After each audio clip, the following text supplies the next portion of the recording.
Hello students, I am Shine Luthra. Today I am going to teach you class 6 chapter 3 playing with number exercise 3.7.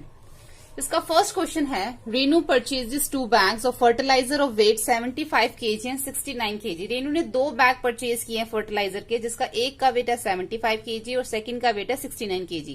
Find the maximum value of weight which can measure the weight of the fertiliser exact number of time.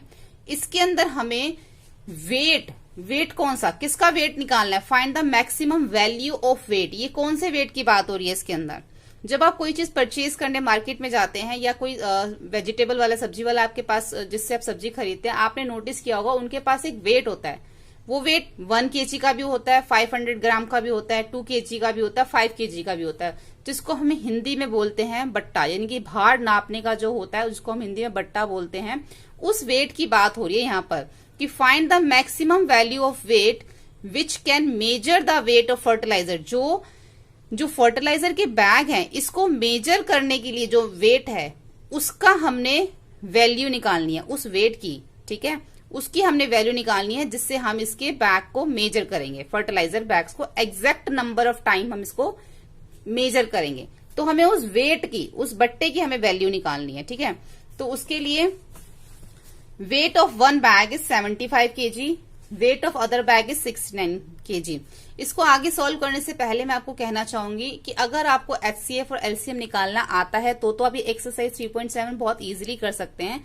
अगर आपको HCF और LCM निकालने में कुछ भी problem है तो मैंने जो लिंक है नीचे डिस्क्रिप्शन बॉक्स में दे रखा है, आप वहां पे जाके एचसीएफ और एलसीएम निकालना अच्छे से सीख लेंगे. उस वीडियो में मैंने आपको दो तीन तरीके से उसको सिखाया हुआ, 2 और 3 वेज है उसमें एलसीएम और एचसीएफ निकालने के लिए. आप उस वीडियो को देख लीजिए अगर आपको कोई भी प्रॉब्लम है एचसीएफ और एलसीएम निकालने की, क्योंकि इस एक्सरसाइज के अंदर हमें सिर्फ एचसीएफ और एलसीएम ही निकालने हैं. दूसरी चीज, जब भी हमें इसके अंदर कोई मैक्सिमम चीज निकालने के लिए बोली जाएगी कि मैक्सिमम वैल्यू निकालनी है, तो हम उस केस में हमेशा एचसीएफ निकालेंगे, क्योंकि जो एचसीएफ होता है उसकी जो फुल फॉर्म है हाईएस्ट कॉमन फैक्टर होता है. अगर हमें कोई लोएस्ट चीज निकालने के लिए बोला जाएगा तो हम एलसीएम निकालेंगे, जो कि लोएस्ट कॉमन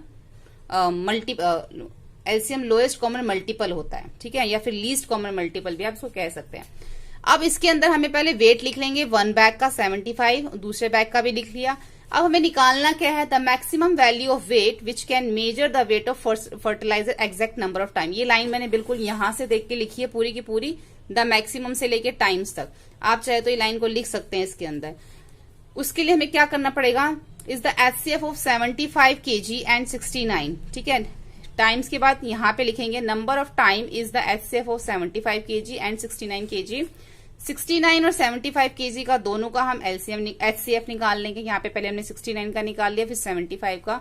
दोनों के जो हमारे प्राइम फैक्टराइजेशन आए हम उसको यहाँ लिख लेंगे और इनके अंदर जो कॉमन होगा हम उसको निकालेंगे. अब दोनों के अंदर जो है वो 3 कॉमन है.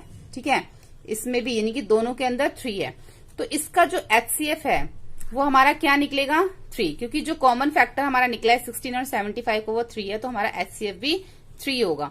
जब हमारा एचसीएफ 3 निकल आया तो वैल्यू ऑफ वेट जो है वो 3 kg है. यानी कि वो जो हमें वैल्यू ऑफ वेट निकालना था, उस बट्टे का जो भार निकालना था वो 3 kg होगा. 3 kg होगा तो वो हमारा जो है एग्जैक्ट नंबर ऑफ टाइम जो है वो फर्टिलाइजर बैग को वेट मेजर कर पाएंगे. किससे, 3 kg से. ठीक है, second question is 3 boys step of together from the same sport. अब 3 लड़के हैं जो एक ही स्पोर्ट से एक साथ स्टेप लेते हैं, आगे बढ़ते हैं. Their step measure 63 centimetre, 70 centimetre and 77 centimetre. अब जो ये मान लो ये स्पोर्ट है और यहां से जो तीनों लड़के वो आगे बढ़ते हैं. जब पहला लड़का आगे बढ़ता है, फर्स्ट बॉय जब आगे बढ़ता है तो उसके एक स्टेप में 63 सेंटीमीटर आता है. दूसरे वाले लड़के का, सेकेंड बॉय का, एक स्टेप में 70 सेंटीमीटर आगे बढ़ता है और जो थर्ड वाला है वो एक स्टेप में 77 सेंटीमीटर आगे बढ़ता है. तो what is the minimum distance each should cover. अब हमें बताना है कि हर एक, तीनों बॉय जो हैं तीनों के बारे में बताना है कि जो हर एक बॉय है वो मिनिमम कितना डिस्टेंस कवर करेगा, ताकि so that all can cover the distance is complete steps. अब what is the minimum distance, हर एक जो बॉय है वो कम से कम कितने जो है वो कवर करेगा, कितना डिस्टेंस कवर करेगा, ताकि जो पूरा डिस्टेंस है वो कंप्लीट हो जाए. ठीक है, ताकि वह दूरी पूरे कदमों में तय हो जाए.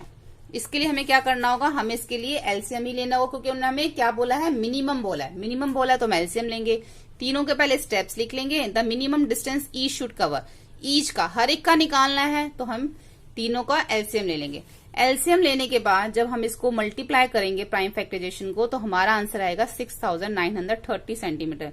यानी कि हर एक को जो है मिनिमम 6930 सेंटीमीटर का जो डिस्टेंस है वो उसको कवर करना पड़ेगा, तभी जाके वो जो है पूरी दूरी जो है वो कंप्लीट कर पाएंगे, पूरी दूरी तय कर पाएंगे, अपना जो उनका डिस्टेंस है वो कवर कर पाएंगे। मिनिमम 6930 सेंटीमीटर का उनको डिस्टेंस कवर करना पड़ेगा। ई शुड कवर, ठीक है। उसके बाद क्वेश्चन नंबर 3 देख लेते हैं। क्वेश्चन नंबर 3 है the length breadth and height of a room इतना इतना इतना, यानी कि ये हमको लेंथ दे रखी है, ये हमें ब्रेथ दे रखी है, ये हमें हाइट दे रखी है। उसके बाद find the longest step which can measure the 3 dimension of the room exactly. अब हमें इसके अंदर एक लॉन्गेस्ट स्टेप जो है उसकी मेजरमेंट हमें निकालनी है। एक रूम की लेंथ ब्रेथ और हाइट दे रखी है, तो हमें लॉन्गेस्ट स्टेप जो है, find the longest step which can major, जो कि इस कमरे के तीनों साइड्स को, यानी कि जो इसकी थ्री डिमेंशंस हैं उसको मेजर कर ले। इतनी बड़ी टेप हमें चाहिए, तो उस टेप की जो लेंथ है हमें वो निकालनी है। तो लेंथ ऑफ रूम हमने यहाँ लिख लिया, ब्रेथ ऑफ रूम लिख लिया, हाइट ऑफ रूम लिख लिया। तो लॉन्गेस्ट स्टेप निकालनी है विच can measure the 3 dimension of room exactly is the HCF of 825, 670 और 450। इनका निकाल लेंगे। अगर आपको एक साथ आता है तो आप इसको एक साथ भी निकाल सकते हो, तो आप अलग अलग भी निकाल सकते हो। इन सब के अलग अलग निकाल के हम जो है, देखो ये पहले 825 का निकाल लिया, फिर 675 का, फिर 450 का, ठीक है। उसके बाद हम यहाँ पे इसके जो प्राइम फैक्टराइजेशन है वो लिख लेंगे, और इसके बाद जब हम प्राइम फैक्टराइजेशन लिख लेंगे, इसके बाद जो इसमें से कॉमन निकलेगा, अब जो तीनों में 5 है, इधर भी तीनों में 5 है और इधर तीनों में 3 भी है, तो क्या कॉमन निकला, 3, 5, 5। तो इन सबको मल्टीप्लाई कर लेंगे तो 75 सेंटीमीटर जो है वो टेप की लेंथ है, जो कि मतलब टेप जो है 75 सेंटीमीटर लॉन्ग है, जो पूरे रूम के 3 डायमेंशन को मेजर करेगी। नेक्स्ट क्वेश्चन देखते हैं 4। आज हम इस वीडियो में क्वेश्चन 4 और 5 तक करेंगे। नेक्स्ट वीडियो में हम इसके 6, 7, 8, 9, 10 और 11 करेंगे। क्वेश्चन नंबर 4 है determine the smallest 3 digit number which is exactly divisible by 6, 8 and 12। देखो क्वेश्चन 4, 5 जो है काफी मिलता जुलता है। इसमें हमें स्मॉलेस्ट 3 डिजिट नंबर निकालने हैं, इसमें हमें ग्रेटेस्ट 3 डिजिट नंबर निकालने हैं। इसमें स्मॉलेस्ट 3 डिजिट नंबर निकालने हैं जो 6, 8 और 12 से डिविजिबल हो। इसमें ग्रेटेस्ट 3 डिजिट नंबर निकालने हैं जो 8, 10 और 12 से डिविजिबल हो।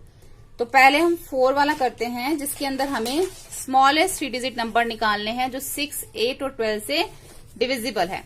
तो स्मॉलेस्ट 3 डिजिट नंबर होता कौन सा, आपको पता है, ये 100 जो है स्मॉलेस्ट 3 डिजिट नंबर है। तो हम 6, 8 और 12 का पहले एलसीएम ले लेंगे, क्योंकि उन्होंने हमें स्मॉलेस्ट 3 डिजिट नंबर निकालने के लिए बोला है। तो हमने इसका एलसीएम ले लिया। एलसीएम लेने के बाद इसका प्राइम फैक्टराइजेशन हमने यहाँ लिख लिया, जो हमारा यहाँ आया था। तो क्या आया, 24। अब हमें वो स्मॉलेस्ट नंबर निकालने के लिए हमें 24 को किससे डिवाइड करना होगा, हमें 24 को डिवाइड करना है, सॉरी हमें 100 को डिवाइड करना है 24 से। स्मॉलेस्ट 3 डिजिट नंबर 100 को हम डिवाइड करेंगे 24 से, जो कि हमारा एलसीएम करके आया। To find the number we have to divide, वो नंबर निकालने के लिए हमें डिवाइड करना होगा 100 बाय 24। 24 को 100 से डिवाइड करेंगे तो हमारा आंसर यहाँ पे क्या आया, 4। और रिमेनिंग कितना बचा, रिमेनिंग भी हमारा 4 बचा। तो जब हमें इस टाइप से स्मॉलेस्ट नंबर निकालना होता है तो हम क्या करते हैं, जो हमारा यहाँ से और जो हमारा रिमेनिंग बचा, इन दोनों को हम माइनस कर देते हैं।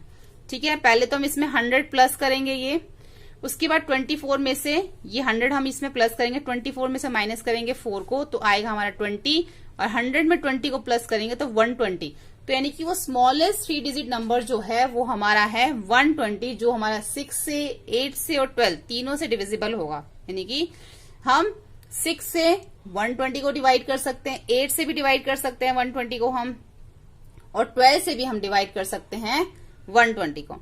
एक तो तरीका ये है इसका निकालने का, या फिर आप ऐसे कर सकते हैं, जो इसका आपका एलसीएम 24 आया है उसके अगर आप फैक्टर लिख देते हैं, 24 के फैक्टर लिख देते हैं, तो पहला जो 3 डिजिट नंबर आएगा वही इसका स्मॉलेस्ट 3 डिजिट नंबर होगा, जो 6, 8 और 12 से डिविजिबल है। दोनों का आंसर सेम आ रहा है। ठीक है, अब क्वेश्चन नंबर 5 में हमें क्या निकालना था, ग्रेटेस्ट 3 डिजिट नंबर निकालना है। ठीक है, तो ग्रेटेस्ट, अब लार्जेस्ट 3 डिजिट नंबर, यहाँ पे ग्रेटेस्ट लिखते हैं हम इसको, लार्जेस्ट नहीं ग्रेटेस्ट, ग्रेटेस्ट 3 डिजिट नंबर जो है इसके अंदर हमें यहाँ पे क्या निकालना है, क्वेश्चन नंबर 5 में ग्रेटेस्ट 3 डिजिट नंबर। पहले हम ग्रेटेस्ट 3 डिजिट नंबर लिख लेंगे, क्या है हमारा 3 टाइम 9 हमारा ग्रेटेस्ट 3 डिजिट नंबर है। उसके बाद एलसीएम ले लेंगे 8, 10 और 12 का, क्योंकि हमें डिविजिबिलिटी किससे चेक करनी है, 8, 10 और 12 से। हमने यहाँ पे एलसीएम ले लिया, इसका प्राइम फैक्टराइजेशन हमने यहाँ लिख लिया, मल्टीप्लाई करके 120 आ गया। अब हमें वो नंबर निकालने के लिए क्या करेंगे, to find the number we have to divide, हम 999 को 120 से डिवाइड करेंगे। ठीक है, अब ये हमने इसको डिवाइड किया तो 9 में से 0 माइनस किए 0, 9 में 6 माइनस किए 3 और हमारा आंसर क्या आया 8। इस केस में हम क्या करते हैं, जब हमें ग्रेटेस्ट नंबर निकालना होता है उस केस में हम इन दोनों को जो है आपस में माइनस करते हैं। जब हमें स्मॉलेस्ट नंबर निकालना होता है तो इसको हम प्लस करते हैं और इन दोनों को हम माइनस करते हैं, लेकिन जब हमें ग्रेटेस्ट नंबर निकालना है तो हम इन दोनों को माइनस करेंगे, तो हमारा आंसर आ जाएगा 960। तो यानी कि जो हमें ग्रेटेस्ट 3 डिजिट नंबर चाहिए जो हमारा 8 से 10 से और 12 से डिविजिबल हो, वो है हमारा 960।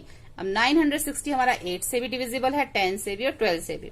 ठीक है, या फिर आप ऐसे कर सकते हो, जो आपका एलसीएम आया था 120 उसके फैक्टर लिख लो, और जो जैसे ही हमारा 4 डिजिट नंबर स्टार्ट हो उससे पहले वाला नंबर जो है वो हमारा ग्रेटेस्ट 3 डिजिट नंबर होगा। इस तरीके से भी कर सकते हो आप, दोनों वे हैं, दोनों का आंसर सेम ही है।